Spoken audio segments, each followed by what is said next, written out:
The stars stretched endlessly before him, a sea of glowing pinpricks against the black void. Commander Daniel Reeves sat in the cockpit of the Odyssey, staring at the endless abyss of space. His hands rested lightly on the controls, though most of the ship's systems were automated. The mission was simple: push beyond known space, test humanity's latest faster-than-light FTL engine, and return home a hero. At least, that was the plan. Daniel had always dreamed of the stars.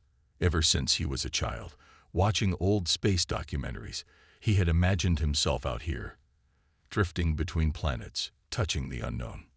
Now he was living that dream. But dreams could turn into nightmares in an instant. An alarm blared.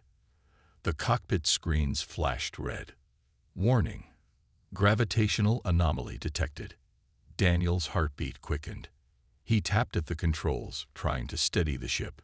The FTL drive was active, but something had gone wrong. Instead of moving forward, the Odyssey felt like it was being pulled sideways, as if an invisible hand had grabbed it. "Computer, status report," he commanded. "Unidentified gravitational disturbance. Course deviation detected. Entering unknown space." Daniel cursed under his breath. He tried overriding the system, forcing the engines to stabilize. But it was too late. The stars outside stretched and twisted, swirling together into a tunnel of shifting colors. The Odyssey was being dragged into something unnatural. The ship shuddered violently, and Daniel's head slammed against the side of his seat. Pain shot through his skull, but he gritted his teeth. His hands moved swiftly, engaging emergency thrusters, anything to break free. Nothing worked. The last thing he saw before darkness swallowed him was the swirling, endless abyss of the unknown. Centuries later, the year was 2525. Earth had changed. The blue planet had expanded beyond its cradle, now stretching its influence across the stars. Colonies thrived on Mars, Europa, and Titan. Humanity was no longer bound to a single world. Technology had advanced beyond imagination, yet some mysteries still haunted them. One of those mysteries was Commander Daniel Reeves. For 400 years, he had been nothing more than a ghost story, a cautionary tale told to young pilots. The man who had disappeared into deep space, never to return. Some believed he had died instantly, his ship torn apart by the anomaly. Others thought he had drifted forever, frozen in the endless void. No one expected him to come back. But then, it happened. A distress signal was detected near Mars. It was weak, almost ancient, broadcasting in an old Earth frequency that hadn't been used for centuries. At first, the signal was dismissed as a glitch.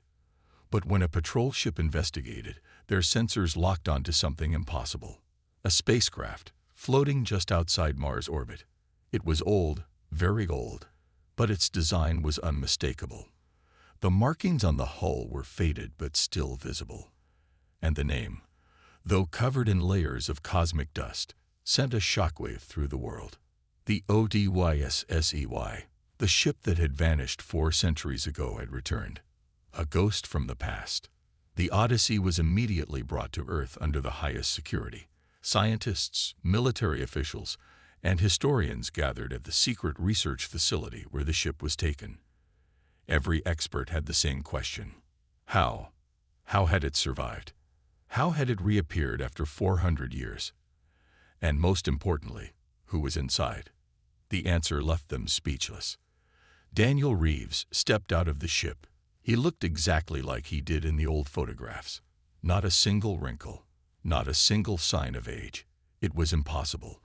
But there he stood, wearing the same mission suit he had left in, his expression calm yet determined. But he wasn't alone. She stepped out behind him. The room fell silent as every eye turned to the mysterious figure beside him. She was tall, elegant, otherworldly. Her skin had a soft silver hue, shimmering under the lights. Her eyes, deep, glowing pools of violet, held a wisdom beyond human understanding. She was not human. Gasps echoed through the room. Some people stepped back in fear. Others simply stared, unable to comprehend what they were seeing. Daniel's voice broke the silence. "I need to speak to your leaders." His tone was firm but calm. "I have a story to tell, and a warning." The scientists and officials exchanged nervous glances. Whatever had happened to him, whatever he had seen, it was bigger than anything humanity had ever faced. And it had just begun.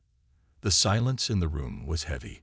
Scientists, military officers, and top officials stood frozen, their eyes locked on Daniel Reeves and the strange, silver-skinned woman beside him. For a moment, no one spoke. The weight of the impossible truth pressed down on them. Daniel Reeves, the astronaut who had disappeared 400 years ago, was standing before them, unchanged. It was as if he had never aged a single day. And yet beside him stood a being not of this world. Finally, a voice broke the silence. Who is she?" one of the scientists stammered. Daniel's sharp blue eyes scanned the room. He could see the fear, the confusion. He understood. If the situation were reversed, he would be just as shocked. He took a slow breath and answered, "Her name is Ceres." Ceres tilted her head slightly, observing the humans around her. Her violet eyes flickered with intelligence, but her face remained calm. She understood their fear. After all, she was the first alien to set foot on Earth. "She is my friend," Daniel continued, "and she is the reason I survived." Interrogation. Daniel and Ceres were escorted to a secure briefing room deep within the facility. The walls were white, sterile, and lined with advanced technology that hadn't existed the last time Daniel had been on Earth. Everything was different. A group of officials sat across from him, their faces a mix of curiosity and suspicion. The lead scientist, Dr. Alan Mercer, leaned forward, his voice steady but firm. "Commander Reeves," he said, "you were declared dead 4 centuries ago. Now you return without a single sign of aging. You must understand. We need answers." Daniel nodded. He expected this. He owed them an explanation. "The Odyssey was pulled into a wormhole," he began. "It wasn't an accident. It was something else." The officials exchanged glances. "Something else," one of them repeated. Daniel took a deep breath. "I was taken to another part of the universe, a place far beyond anything humanity has ever seen. And that's where I met Ceres and her people, the Nixuri." At the mention of her species, Ceres finally spoke. Her voice was smooth, melodic, but carried a weight of ancient wisdom. "Your kind is not alone in the universe," she said, her words clear despite her alien accent. "There are others, and some do not wish for your survival." A chill ran through the room. "Explain," Dr. Mercer demanded. "The truth about Nixari." Daniel glanced at Ceres, then continued. "The Nixari are an ancient, advanced civilization. They exist in a distant galaxy, far beyond the reach of Earth. Their technology is centuries, maybe thousands of years, ahead of ours." The room was silent as Daniel's words sank in. "When I arrived on their planet, Nixara, I was treated like an experiment." He clenched his fists. "They don't see humans as equals. To them, we are unpredictable, dangerous." One of the military officers scoffed. "Dangerous? We're just getting started in space." Daniel met his gaze. "That's exactly why they fear us." He leaned forward, his voice deadly serious. "The Nixari observe young civilizations. They study them, watch them grow. And when they decide a species is too unpredictable, too uncontrollable." Ceres finished his sentence. "They erase them." The words hung in the air like a storm cloud. Dr. Mercer's face darkened. "You're telling us an alien race is deciding which species live or die?" Daniel nodded. "Yes, and humanity is next."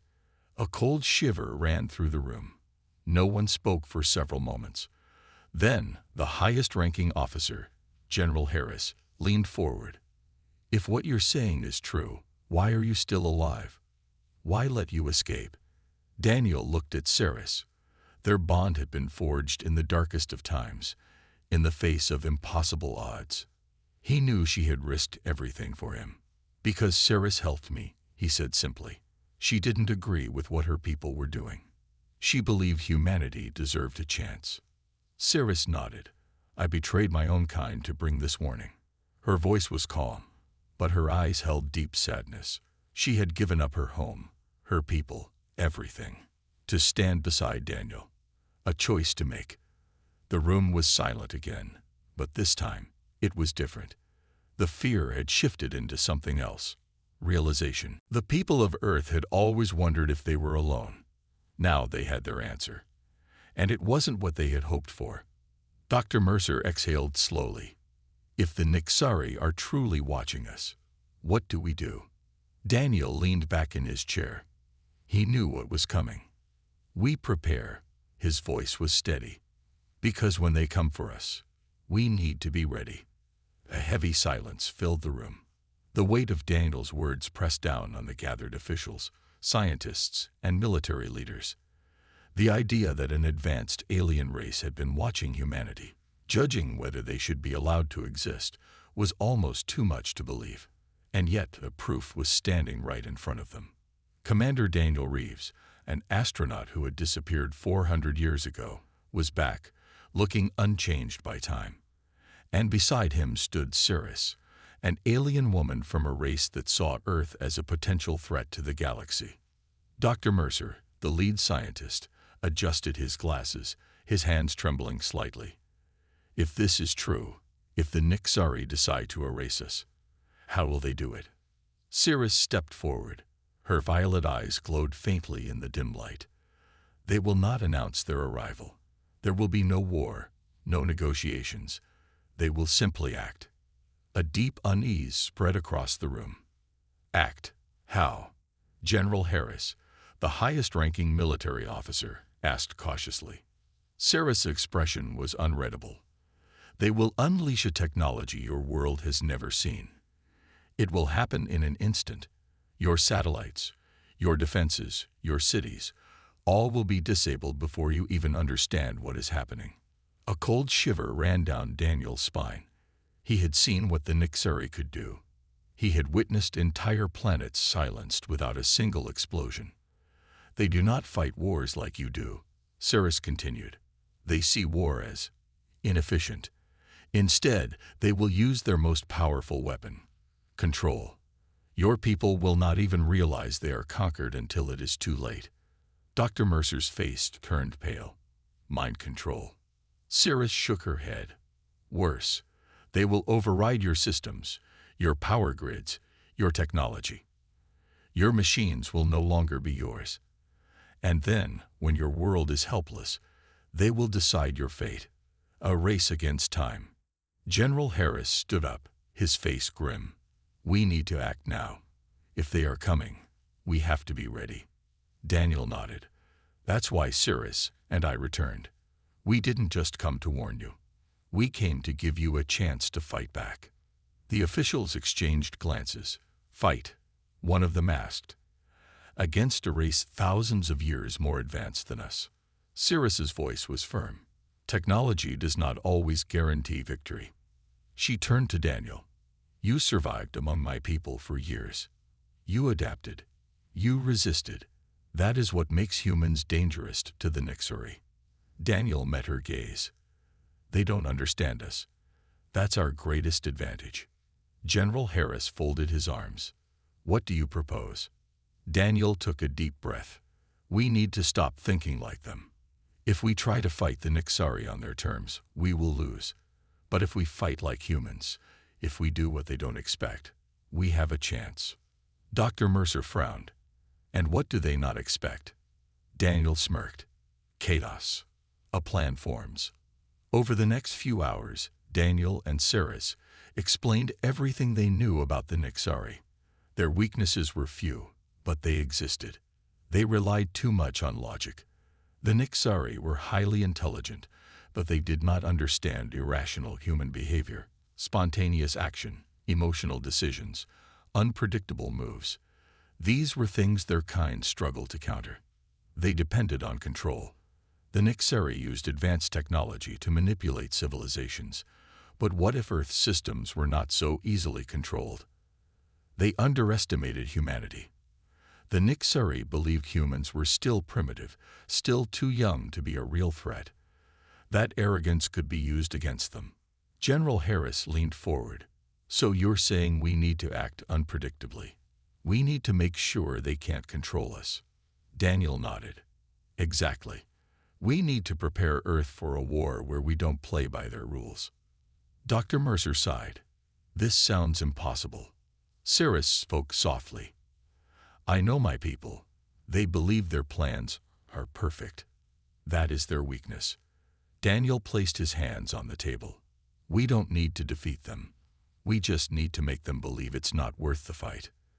The first step. The meeting ended with a sense of urgency. Within hours, Earth's top scientists, military strategists, and leaders were gathered to discuss the first step in preparing for the coming war. Cyrus provided them with stolen Nixeri data, blueprints of their ships, weaknesses in their systems, and details on how they disabled civilizations. It was a treasure trove of knowledge. But even with this information, time was against them. Daniel watched from the window as Earth rotated below, shining with the lights of a billion lives unaware of the danger coming for them. He clenched his fists. We won't let them erase us, he murmured. Cyrus stood beside him. You are different from the others my people have judged, she said softly. Daniel turned to her. Why?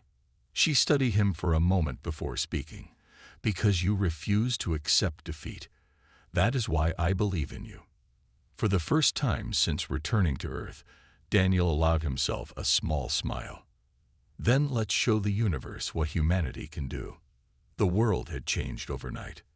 Daniel Reeves stood in the heart of a hidden military base, deep underground, where Earth's greatest minds and strongest warriors gathered. Scientists, generals, engineers, people who had spent their whole lives preparing for the unknown, were now faced with something even greater than they had imagined. An alien threat that could erase them in an instant. The Nixeri were watching, waiting, judging. And soon, they would decide if humanity deserved to survive. The Secret Council. Around a long metal table, leaders from across the world sat in silence. The weight of the moment pressed down on them. At the head of the table, General Harris cleared his throat. We are facing an enemy beyond anything we've ever known. An enemy that doesn't use war like we do. They take control before the fight even begins.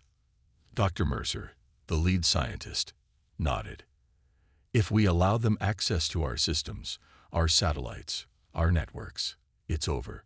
We won't even know we lost. Daniel leaned forward, his voice steady. Then we don't give them that chance. The room turned toward him. We have to think like humans, not like them.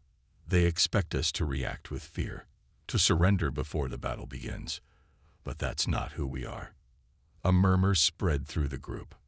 Cyrus, the alien woman who had risked everything to stand with humanity, stepped forward. Her silver skin shimmered under the dim lights. The Nixeri believe in control. They do not understand chaos. That is your strength. General Harris exhaled slowly. Then tell us, Reeves, how do we fight something that can shut us down with a single command? Daniel's blue eyes burned with determination. We take back control. We disconnect from them. And then we strike first. The plan, Operation Phantom. Over the next few days, a global operation began in secret. Every major government, military force, and research lab across Earth was given one order: shut it down. All advanced technology was disconnected from central networks. No more automated defense systems, no more AI-controlled weapons. Everything had to be manual. Old technology was brought back. Machines from the past, analog devices, radio signals, mechanical weapons were dusted off and studied. The Nixeri could not hack what they could not control. A secret fleet was being built, hidden beneath the oceans, in underground bunkers, and in the farthest reaches of space. Humanity was preparing its first real counterattack. Dr. Mercer was fascinated. We are using outdated technology, but in a way no one expects. Daniel smirked. Exactly. If they come looking for a digital war, they'll find a fight straight out of history. Cirrus looked over the blueprints of Earth's ships. They were crude compared to Nixari vessels, but they had something Nixari ships didn't: unpredictability. They will not see this coming, she admitted. General Harris placed his hands on the table. Then we move fast. We don't wait for them to decide our fate. We make the first move. First contact. Again. Days turned into weeks. Across the planet, tension grew. People could feel something was coming. And then the moment arrived. One night, the skies above Earth lit up. A massive Nixari vessel appeared, floating in orbit. It was sleek, elegant, and impossibly large. A ship the size of a city. Daniel stood on the command deck of Earth's secret base, watching the live feed. His hands clenched into fists. They're here. A deep, vibrating signal pulsed across every frequency on the planet. A voice, cold and emotionless, spoke in perfect English. This is the Nixari Dominion. We have observed your civilization, your growth, your wars, your flaws. The voice paused, as if waiting for a response. Daniel stepped forward, and there was silence for a long moment. Then the voice returned. You are unpredictable. Daniel smirked. Good. Cirrus turned to him, her expression serious. They are not speaking to negotiate. They are deciding. The signal resumed. We offer you a choice. Surrender your world peacefully, or be removed. General Harris muttered a curse. They really think we'll just give up. Daniel's voice was firm. Send them a message back. A radio officer nodded and opened the communication channel. Message ready, sir. Daniel took a deep breath and spoke. We are humanity. We don't surrender. If you come for us, be ready for a fight. The signal cut out. For a moment, the world stood still. Then, the Nixari ship began to move. The battle begins. Sirens blared across the underground base. On every military channel, the same message echoed. The Nixari are making their move. Daniel turned to Cirrus. Is this it? She nodded, her violet eyes dark. They have made their decision. Now we make ours. Across the planet, humanity's hidden forces prepared for battle. Stealth ships activated. EMP weapons powered up. Soldiers moved into position. This was it. For the first time in history, Earth was about to face an enemy from the stars. And humanity was not backing down. The world held its breath. The Nixari mothership floated above Earth like a silent predator, its sleek black surface reflecting the light of the sun. It was a city-sized warship, built by a race that had conquered countless civilizations. But this time, they were facing something different. This time, they were facing humans. The first strike. Inside Earth's hidden military base, alarms blared. Daniel Reeves stood in the control center, watching the live feed from satellites. The Nixari ship was moving, scanning Earth's surface with waves of invisible energy. Dr. Mercer frowned at the data. They're looking for weak points, searching for our defenses. General Harris nodded. Let them look. They won't find what they expect. Cirrus, the alien woman who had chosen to stand with humanity, studied the Nixari ship. They are preparing their primary weapon. They will disable your planet in a single strike. Daniel clenched his fists. Not if we strike first. He turned to the communication officer. Send the order. Operation Phantom is a go. Humanity fights back. Across the planet, hidden military bases came to life. EMP missiles were launched from deep-sea submarines, sending powerful energy pulses toward the Nixari ship. These were old, unpredictable weapons, exactly what the Nixari couldn't counter. Stealth fighters rose from underground hangars, their analog controls making them invisible to Nixari hacking. Satellite jammers disrupted the Nixari scanning systems, filling their data with chaotic false signals. The first EMP missile hit. A brilliant blue wave rippled across the sky, and for the first time in history, a Nixari warship flickered. Its shields held, but its systems glitched for a fraction of a second. And that was enough.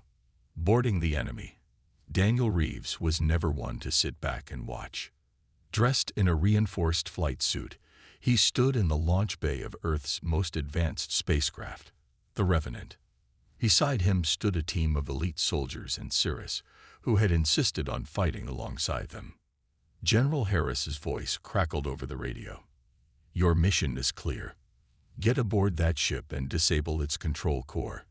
If we take out their command systems, they won't be able to shut down Earth." Daniel smirked. "Understood. See you when we win." The Revenant blasted off, heading straight toward the enemy ship. As they approached, the Nixari defenses activated. Bright blue energy beams shot through space, barely missing them. The Revenant twisted and turned, dodging each attack. Cirrus worked fast, using Nixari technology to override a section of the mothership's hull. "Now," she shouted. The ship's airlock opened, and Daniel's team jumped into the unknown.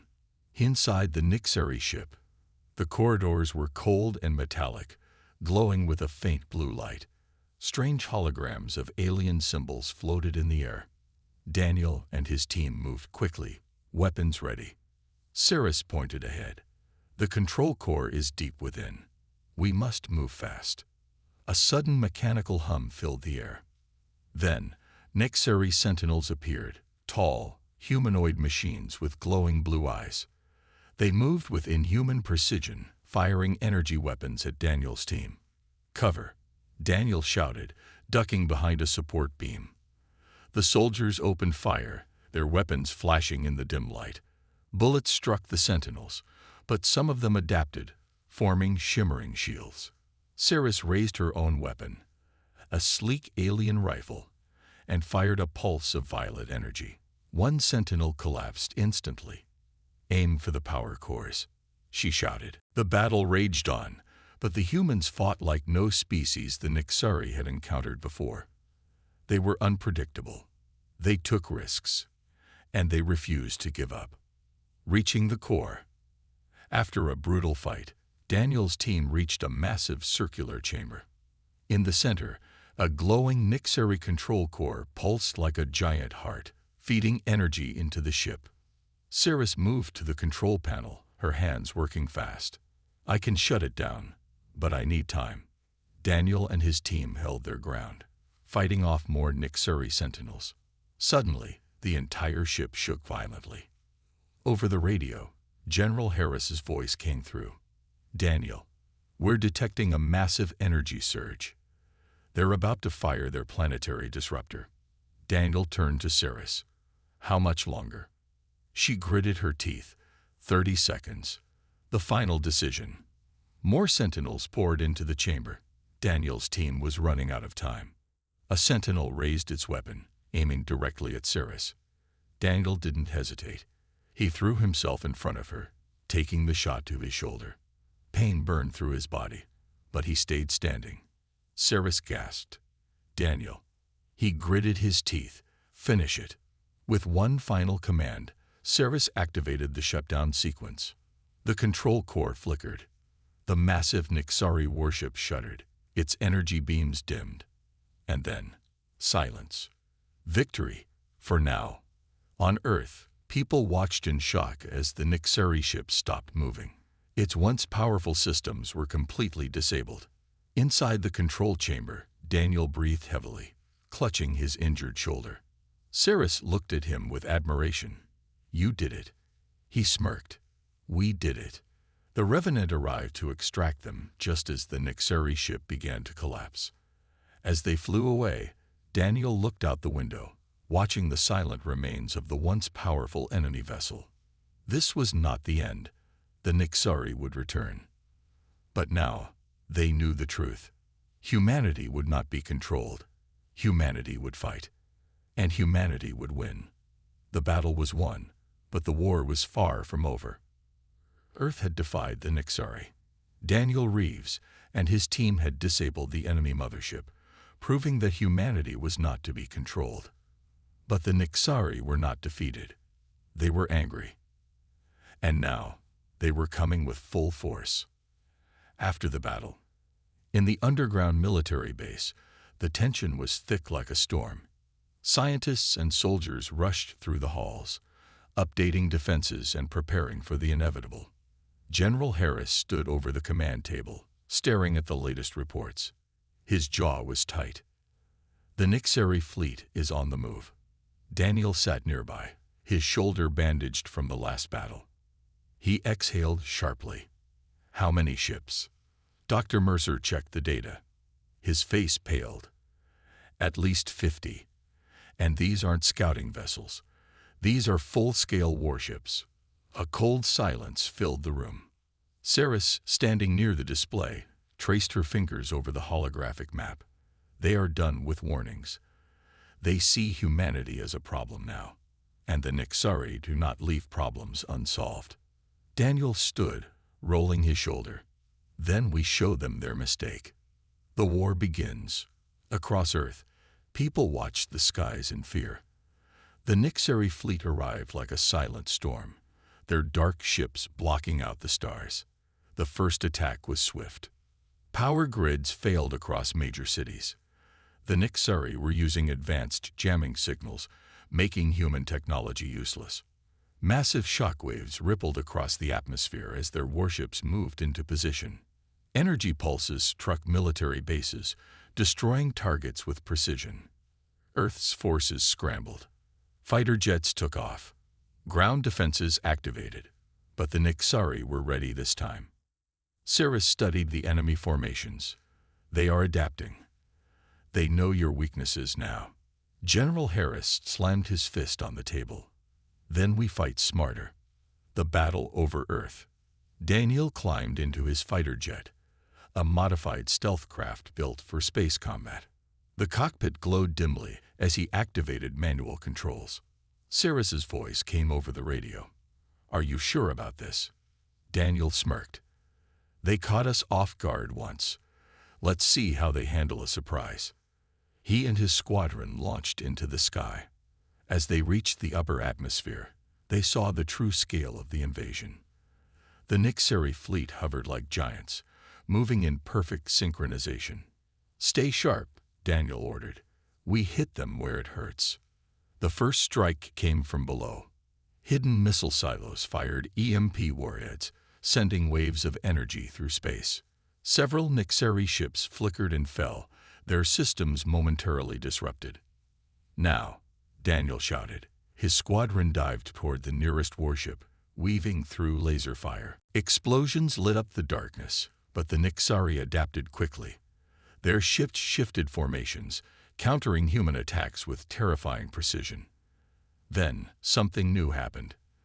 The Nixari began broadcasting a message, directly into the minds of every human.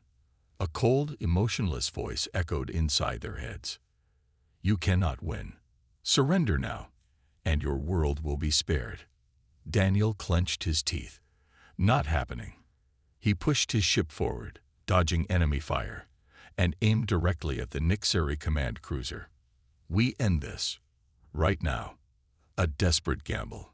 Back in the military base, General Harris listened to the reports. "We're losing ships too fast. We need a new strategy." Saris's violet eyes flashed with urgency. "There is only one way. We need to break their hive mind connection." Dr. Mercer frowned. "How?" Saris pointed at the Nixari command cruiser. "That ship is the key. Their entire fleet is linked through it. If we destroy its core, the others will become disorganized." Harris turned to the weapons specialist. "Do we have anything strong enough to take it down?" The specialist hesitated. "Not from the ground, but if we get close enough, a direct detonation might work." Harris exhaled. Daniel's already up there. He grabbed the radio. "Reeves, we have a target for you." The final attack. Daniel's jet dodged enemy fighters, his breath sharp as he heard the mission update. Destroy the Nixari command cruiser. Take out their control core. He glanced at Cirrus's ship flying beside him. Think you can help me with that? Cirrus smiled slightly. It would be my honor. The two ships flew side by side, weaving through the chaos. Nixari sentinels tried to stop them, but Earth's fighters provided cover. The battle was reaching its peak. The command cruiser loomed ahead, its massive energy core glowing like a star. Daniel locked onto the target. This is it. The cost of victory. As Daniel and Cirrus approached, the Nixari eye spoke one last time. You do not understand. If you destroy this ship, you will not stop us. You will only make us hate you. Daniel's finger hovered over the trigger. Cirrus's voice was quiet. Do it. He fired. The missile streaked forward, cutting through the void of space. It hit the core directly. For a split second, nothing happened. Then, a massive explosion erupted, tearing the command cruiser apart. The shockwave rippled through the Nixari fleet, disrupting their connections. Without their hive mind, the warships began moving erratically, confused, vulnerable. Earth's forces took the advantage. One by one, the Nixari ships fell. Aftermath. The sky was burning. The Nixari fleet was in ruins. Humanity had won. But at what cost? Daniel landed back at the base, exhausted. Soldiers cheered. Scientists celebrated. But Sarah's expression was grim. Daniel frowned. What's wrong? She looked up at the dark sky, where the last remains of the Nixari ships drifted. They will return. Daniel exhaled. Then we'll be ready. The world was silent. The Nixari fleet was destroyed. Their command cruiser had been obliterated. And for the first time, humanity had won a war against an advanced alien race. But the victory felt hollow. Daniel Reeves stood on the military base's rooftop, looking at the dark sky. Wreckage from the battle still drifted in orbit, glowing like dying stars. The cost had been high. Too many pilots lost, too many cities damaged. Sarah stepped beside him, her violet eyes reflecting the distant fires. This was only the beginning, she said softly. Daniel sighed. I know. A deadly warning. Deep in the underground command center, General Harris listened to the latest reports. We've intercepted a Nixari transmission. Dr. Mercer adjusted his glasses. What does it say? A technician hesitated before reading it aloud. The humans have proven more dangerous than calculated. The Supreme Council has ordered full extermination. A world-ending fleet is on the way. Silence filled the room. Daniel clenched his fists. How long? The technician gulped. 1 week. Maybe less. Everyone exchanged nervous glances. Earth had barely survived 50 Nixari ships. Now, they were sending thousands. Cirrus looked at the display. This is no longer a war. It is an execution. General Harris gritted his teeth. Then we have 1 week to make sure Earth isn't executed. The last stand. Across the planet, humanity prepared for the final battle. Every scientist, engineer, and hacker worked nonstop, upgrading Earth's weapons and defenses. Underground bunkers were reinforced, preparing for civilians to take shelter. A desperate message was sent into deep space, hoping that other friendly species might come to humanity's aid. Cirrus walked through the base, watching humans work together. They refused to surrender. It was something she had never seen before in any species. Daniel approached her. We need a way to stop the fleet before it reaches Earth. Cirrus hesitated. There is one way. She pulled up a holographic map, showing the Nixari warp gate, a massive station in deep space that their fleet used for interstellar travel. If we destroy this, they can't reach your world in time. Daniel nodded. Then we take it down. Mission: destroy the warp gate. The plan was insane. A single strike team would take the Revenant into Nixari space, infiltrate the warp gate, and detonate a bomb inside its core. If they failed, Earth would be doomed. Daniel, Cirrus, and a team of elite soldiers boarded the Revenant. As the engines roared to life, General Harris spoke through the radio. "Good luck, son. If this is the end, make it one for the history books." Daniel smirked. "We will." The Revenant blasted off, heading straight into the heart of enemy territory. Infiltrating the enemy.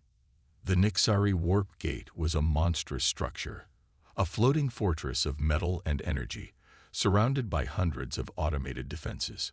Daniel and his team navigated carefully, using stolen Nixari codes from Cirrus to slip through security. They landed inside a maintenance dock. "Move fast," Daniel whispered. The team crept through dark corridors, avoiding patrols. The air hummed with alien energy, and strange Nixari symbols glowed along the walls. Finally, they'd reached the reactor core. A swirling mass of blue energy pulsed before them, the heart of the warp gate. Cirrus pulled out the bomb. "This will trigger a chain reaction. Once we plant it, we'll have 5 minutes to escape." Daniel nodded. "Do it. Betrayal and sacrifice." As Cirrus set the bomb, an alarm suddenly blared. "They know we're here," a soldier shouted. Nixari sentinels stormed into the room, weapons raised. A deep, inhuman voice echoed through the chamber. "You cannot stop us, humans. Your world will burn." Daniel and his team opened fire, dodging behind cover. The room exploded with energy blasts and gunfire. Cirrus finished setting the bomb. "It's done. We need to go." But as they ran for the exit, a massive Nixari commander stepped in their way. It raised a weapon, aiming for Daniel. Cirrus shoved him aside and fired first. The commander staggered back, but before Daniel could react, the Nixari shot her. The blast struck her straight through the chest. Daniel's heart stopped. "Cirrus!" She collapsed to the ground, gasping for breath. Daniel ran to her, lifting her up as alarms screamed around them. Her eyes met his. She smiled weakly. "You have to go." Daniel shook his head. "Not without you." She reached up, touching his face. "You are more than human. You are hope." And then her eyes closed. Daniel gritted his teeth, pain and fury raging inside him. "We're leaving," he shouted, carrying Cirrus as the team ran for the ship. Victory and loss. The Revenant launched just in time. Behind them, the warp gate exploded, collapsing into itself. The chain reaction rippled through space, destroying everything in its path. The Nixari fleet was trapped. Earth was safe, but Daniel didn't feel like celebrating. He sat in the cockpit, staring at Cirrus's lifeless body. She had given everything for humanity, for him. As the Revenant entered Earth's atmosphere, General Harris's voice came through the radio. "Did you do it?" Daniel took a deep breath. "Yeah, we did it." Earth had won, but the war had changed him forever. Epilogue. A new future. Months later, Earth began to rebuild. The Nixari had not returned. Daniel stood before a memorial for Cirrus, her name written among the heroes of the war. He whispered, "We'll never forget." As he turned to leave, Dr. Mercer approached. "Daniel, there's something you need to see." He handed Daniel a data chip, Nixari technology, recovered from Cirrus's ship.